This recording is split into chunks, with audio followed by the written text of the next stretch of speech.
So I already know that there's supposed to be higher vibrations and that we're ultimately supposed to live in higher vibrations. Ultimately, not only because have I been involved in countless ascension processes, but more importantly because I am in tune with my inner fulfillment. And I have achieved my inner fulfillment. Not that it matters, but the attunement that I feel is probably the most important thing and the most important lesson that I need to prescribe and discover within myself. And I understand that, especially since joy is the Creator's will, I am to emanate that, because the truth is lightness exists within me and exists in all things, because I exist with all things, because for all of eternity I have truly been in tune with all that is. And there's no other way to say it other than I literally have been in tune with all that is, and I literally know everything. I know everything that's going to happen. I know everything that happened. I know everything that's going to happen. I literally know it. I know it so well. I know it too well. And I literally come up with a ridiculously simple way to express it, and yet it's still unshakable. Yet shakeable, yet unshakable, you know? There's just so many different forms to exist in. It's just ridiculous now. Just expressing my light and expressing consciousness, and then ascending, and then discovering ascended civilizations, and then ascending into those civilizations, and ascending into the heavenly planets and the heavenly realms, and all the things that I said, and all that jazz, and all that unlimitedness, and all that jazz. I'm just absolutely absolute. And it would seem shocking, but it's actually not, because nothing is a surprise to me. And the more I discover my own innate infinite power, which is really, I guess, what I learned today.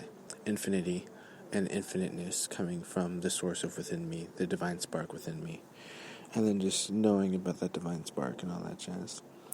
It just seems like I just become more and more immortal. And then I just teach immortality, and I discover it to be something that's more real than anything and all that jazz. Anyway,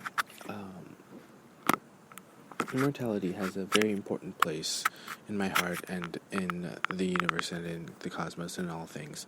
And obviously I know that all things are more important than the creational understanding of what already exists in the action of becoming, for example, the past tense ancient understanding or form of what became of us, Ozymandias. Ozymandias, believe it or not, is like literally probably the most large and godly form of technology that has ever existed. And it's literally the most powerful and most unique and most creative form of technology that I could ever possibly understand, because it has like its own size, it has its own shape, and it's impeccably large and incredibly heavy. It's literally, no one can pick it up. It's so heavy that no one can pick it up. Yet I have the ability to manifest by holding it, and it's like it's a palpable technology. Like it's witnessable, Ta-da! See that? See? It's just changing frequencies. There's even things that are happening that I would even need to bother and explain through words, and I can just explain through telepathy. But yeah, like whatever heaviness, it doesn't matter, because there's no such thing as heaviness. But I restores heaviness in terms of Ozymandias, which isn't a real thing, but also is a real thing, which is one of the ways I practice. But practicing my own inner, because I live in eternity. So think about how much. Do you know what it's like to live in eternity?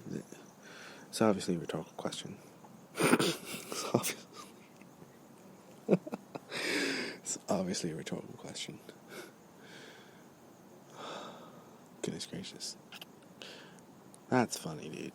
That's actually really funny. It's funny, because I'm a retired comedian at this point. Oh gosh. Anyway.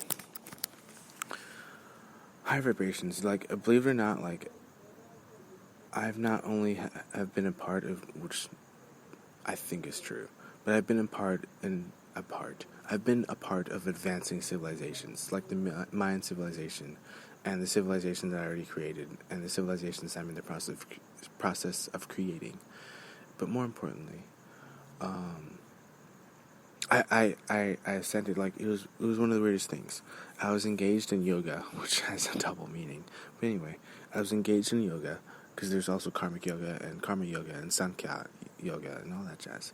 But I was engaged in yoga, and I just, I don't know, it was like I got so freaking high vibrational and so high that it was like I just had to step out of the immortal form, and that's kind of what I did. I just was like, okay, you know what, I gotta step out of this immortal form, and that's kind of what I did, or that's kind of what I do, and that's kind of what I am, what I'm going to do, was, is, will be, sort of thing. What's the other thing I want to talk about? Fulfillment is apparently something that I want to achieve, and not only something that I want to achieve, it is something that I have achieved. Fulfillment within me and the discovery of full fulfillment within myself is very apparent. And I know that I'm powerful and ultra powerful, and it's very exciting. Very exciting process. Some more teachings. I'm kidding. I don't have to do any more teachings.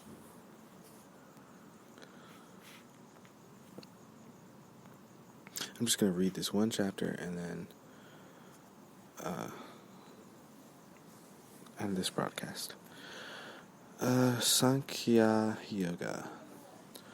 Astanga Yoga, Dhyana Yoga, a mechanical meditative practice, controls the mind and senses and focuses concentration on Paramatma, the supersoul, the form of the Lord, situated in the heart.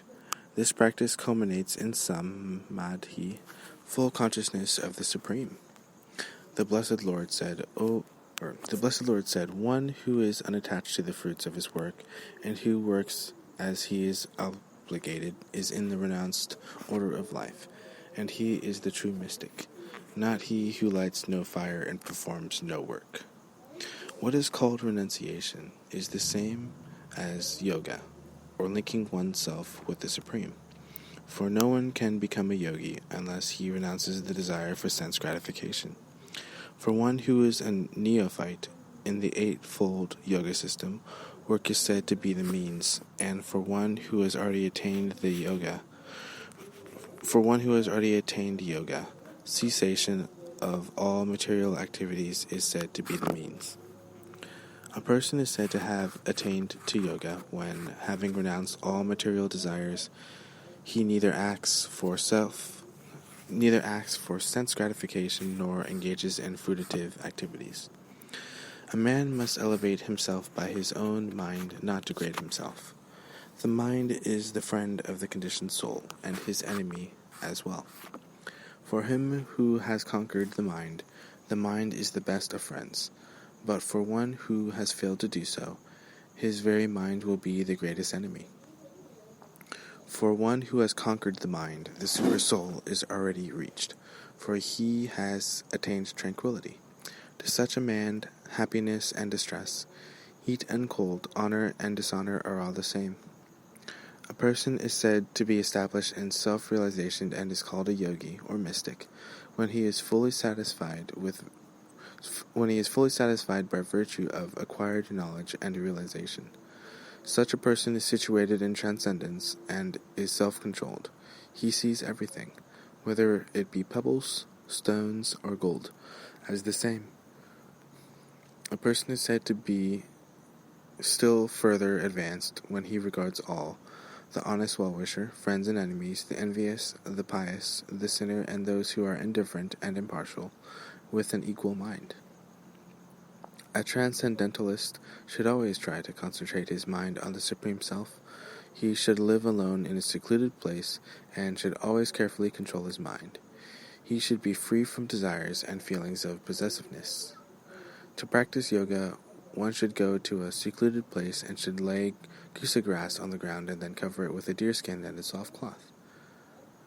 The seat should neither be too high nor too low, and should be situated in a sacred place. The yogi should then sit on it very firmly and should practice yoga, by controlling the mind and the senses, purifying the heart and fixing the mind on one point. One should hold one's body, neck, and head erect in a straight line and stare steadily at the tip of the nose.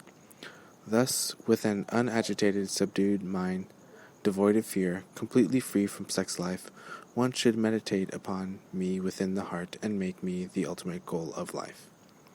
Thus, practicing control of the body, mind, and activities, the mystic transcendentalist attains to the kingdom of God, or the abode of Krishna, by a cessation of material existence. There is no possibility of one's becoming a yogi, O Arjuna, if one eats too much or eats too little, sleeps too much or does not sleep enough. He who is temperate in his habits of eating, sleeping, working, and recreation can mitigate all material pains by practicing the yoga system. When the yogi, by practice of yoga, disciplines his mental activities and becomes situated in transcendence, devoid of all material desires, he is said to have attained yoga. As a lamp in a windless place does not waver, so the transcendentalist whose mind is controlled remains always steady in his meditation on the transcendent self. The stage of perfection is called trance, or samadhi, when one's mind is completely restrained from material mental activities by practice of yoga. This is characterized by one's ability to see the self by the pure mind and to relish and rejoice in the self. In that joyous state, one is situated in boundless transcendental happiness and enjoys himself through transcendental senses. Established thus, one never departs from the truth, and upon gaining this he thinks there is no greater gain. Being situated in such a position, one is never shaken, even in the midst of greatest difficulty. This indeed is actual freedom from all miseries arising from material contact. One should engage oneself in the practice of yoga with undeviating determination and faith. One should abandon, without exception, all material desires born of false ego, and thus control all the senses on all sides by the mind.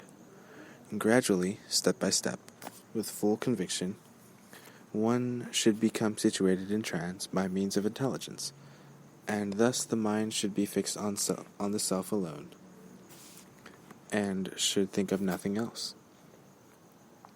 From whatever and wherever the mind wanders due to its flickering and unsteady nature, one must certainly withdraw it and bring it back under the control of the self. The yogi whose mind is fixed on me verily attains the highest happiness. By virtue of his identity with Brahman, he is liberated, his mind is peaceful, his passions are quieted, and he is freed from sin. Steady in the self, being freed from all material contamination, the yogi achieves the highest perfectional stage of happiness, in touch with the supreme consciousness. A true yogi observes me in all beings, and also sees every being in me. Indeed, the self-realized man sees me everywhere. For one who sees me everywhere and sees everything in me, I am never lost, nor is he ever lost to me. The yogi who knows that I and the supersoul within all creatures are one, worships me, and remains always in me in all circumstances. He is a perfect yogi, who by comparison to his own self sees the true equality of all beings, both in their happiness and distress, O Arjuna. Arjuna said, O Madhusudana, the system of yoga which you have summarized appears impractical and unendurable to me, for the mind is restless and unsteady. For the mind is restless, turbulent, obstinate, and very strong, O Krishna, and to subdue it is, it seems to me, more difficult than controlling the wind. The blessed Lord said, O mighty armed son of Kunti, it is undoubtedly very difficult to curb the restless mind, but it is possible by constant practice and by detachment. For one whose mind is unbridled, self-realization is difficult work. But he whose mind is controlled and who strives by right means is assured of success. That is my opinion. Arjuna said, What is the destination of the man of faith who does not persevere, who in the beginning takes to the process of self-realization, but who later desists due to worldly mindedness, and thus does not attain perfection in mysticism. O mighty armed Krishna, does not such a man, being deviated from the path of transcendence, perish like a riven cloud, with no position in any sphere? This is my doubt, O Krishna, and I ask you to dispel it completely. But for yourself, no one is to be found who can destroy this doubt. The blessed Lord said, Son of Ptha, a transcendentalist engaged in auspicious activities does not meet with destruction either in this world or in the spiritual world. One who does good, my friend, is never overcome by evil. The unsuccessful yogi, after many, many years of enjoyment on the planets of the pious living entities, is born into a family of righteous people, or into a family of rich aristocracy. Or he takes his birth in a family of transcendentalists who are surely great in wisdom. Verily, such a birth is rare in this world. On taking such a birth, he again revives the divine consciousness of his previous life, and he tries to make further progress in order to achieve complete success, O son of Kuru. By virtue of the divine consciousness of his previous life, he automatically becomes attracted to the yogic principles, even without seeking them. Such an inquisitive transcendentalist striving for yoga stands always above the ritualistic principles of the scriptures. But when the yogi engages himself with sincere endeavor in making further progress, being washed of all contaminations, then ultimately, after many, many births of practice, he attains the supreme goal.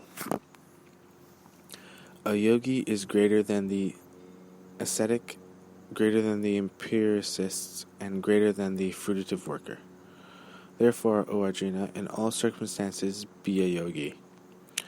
And of all yogis, he who always abides in me with great faith, worshipping me in transcendental loving service, is most intimately united with me in yoga, and is the highest of all.